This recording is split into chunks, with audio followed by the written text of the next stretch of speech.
100-150 आदमियों ने हमें घेर लिया और घेर के चप्पलों से अटैक किया। उन्होंने विष्णु भगवान का अपमान किया था। तो बोले क्या अपमान किया था? सही बात कही थी कि विष्णु भगवान अपना सर खुद लगा लें। क्यों नहीं लगा लेते वो? छोड़िए, बंद कर दी, बंद कर दी। अब आप बात बंद। तो आप सवाल तो उल्टे सीधे पूछ रहे हैं ना मुझसे।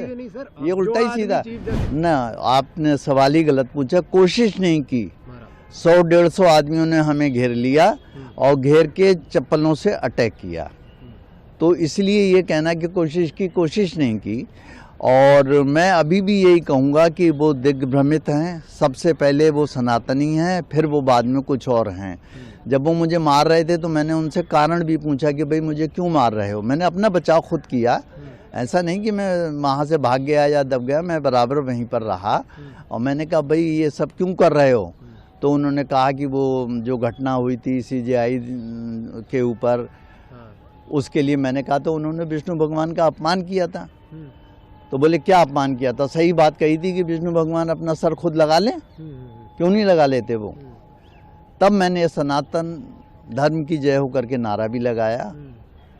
एक नहीं कई बार लगाए। मैंने ये सोचा कि शायद सनातनी आए, कुछ बात बीच बचाव कराएं। मैं जब नहीं कराया तो नहीं कराया, कोई बात नहीं है। जिस संस्थान से वकीलों का घर चलता है, आप अगर उस पे जूता फेंकेंगे तो आपको लगेगा नहीं कि ऐसा रिएक्शन, वायलेंट रिएक्शन तो आपसे स्टार्ट हुआ है? नहीं, मुझसे नहीं ये स्टार्ट हुआ है। आप दो तरीके का वायलेंस है। आप वायलेंस की परिभाषा समझिए।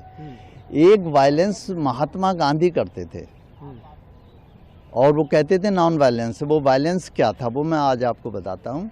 मैं था नहीं उस समय, मगर मैंने इतिहास में किताबों पर पढ़ा है। साबरमती आश्रम में अगर कोई शख्स चाय भी पी लेता था तो वो कहते थे, पता चल जाता था जब उन्हें, तो वो आमरण अनशन शुरू कर देते थे कि अगर तुमने चाय पी है फलाने ने, तो जितने लोग थे आश्रम के वो उनसे कहते थे कि भाई तुमने पाप किया और सजा हमारे महात्मा जी भुगत रहे हैं। ये भी एक वायलेंस था, आप समझिए। हाँ, तो किसी को हम सीधा अपना लेते वायलेंट, नॉन वायलेंट तरीका आपने। हाँ, तो वायलेंट एक्ट है। आप ये जो सवाल पूछ रहे हैं इसके कई बार जवाब दे चुका हूँ।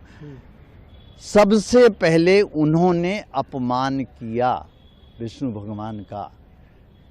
जो गलत था या सही था ये आप खुद फैसला कीजिए, आपको आवाज आएगी गलत किया। गवाही एक इंसान है, पर जब वो उस कुर्सी में बैठते हैं कहीं पे, आप सनातन धर्म की बात क्यों नहीं कर रहे हो कि सनातन धर्म का भी अपमान उन्होंने किया, वो गलत किया? उन्होंने कोई अपमान नहीं किया था, आपने गलत चीज सुनी, उन्होंने वो बोला भी नहीं था जो आप कह रहे हैं। अच्छा, फिर तो फिर सवाल ही मेरे गलत था। आपने जब आपने अच्छा, तो आपको फिर जवाब देना मेरे बेकार हो जाएगा। आपने जो सुना वो सही सुना। आप सर, उसके बाद सुनने में आई थी खबर कि आपकी सुप्रीम कोर्ट में एंट्री बार है, तो आज आप अंदर कैसे आ गए बिना? हम सुप्रीम कोर्ट में नहीं आए। ये तो सुप्रीम कोर्ट में जो गेट से अंदर कोर्ट का है, तो आप मुझे पकड़ के बाहर कर दो। बड़े अच्छे आदमी हो आप। नहीं, मैं तो पूछ रहा हूँ। मैं बाहर आऊँ, बाहर बात करते हैं। छोड़िए, बंद कर दी, बंद कर दी। अब आप बात बंद। तो आप सवाल तो उल्टे सीधे पूछ रहे हैं ना मुझसे। नहीं सर, ये उल्टा ही सीधा। चीफ जस्टिस पे जूता फेंके, उससे उल्टा सवाल भी नहीं पूछ सकते। नहीं।